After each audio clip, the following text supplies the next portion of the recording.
Ipusta mo yan lahat, ha? Siguradong panalo na tong alaga kong manok. Magiging doble na yung pera ko mamaya. Anong gagawin ko nito? Naipatalo ko lahat ng pera. Pati pang bayad sa upa ng bahay, wala na. Tay, ba't hindi mo binayaran yung upa ng bahay? Ang dami ng pera na binigay ko sa'yo. Napatalo ko lahat sa sabong anak. Akala ko kasi mananalo manok ko. Paano na tayo nito, Tay? Pinalayas na tayo. Saan tayo titira nito? Baka pwede tayo humingi ulit ng tulong dun sa kaibigan mo, anak. Susubukan ko po, Tay, kung matutulungan pa niya tayo. Sige anak, manghingi ka ng maraming pera para makaupa tayo ng ibang bahay. Sana magpakita ulit yung kaibigan kong dragon. Saan ko kaya siya mahanap?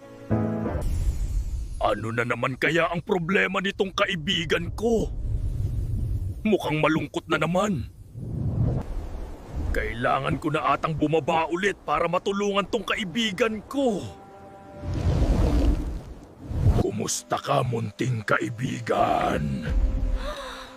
Nakakagulat ka naman, kaibigan kong dragon. Mukhang may problema ka na naman ata. Oo, kaibigan kong dragon. Pinalayas kasi kami sa inuupahan naming bahay. Di ba nabigyan na kita ng maraming pera sa pangalawa mong kahilingan? Oo, pero inubos ni tatay lahat, pinampusta niya sa manok. Sige, sa pangatlo mong kahilingan. Bibigyan kita ng bahay at negosyo para hindi na kayo maghirap ng tatay mo. Maraming salamat, kaibigan kong dragon. Ito na ang huli at pangatlo mong kahilingan, natupad na.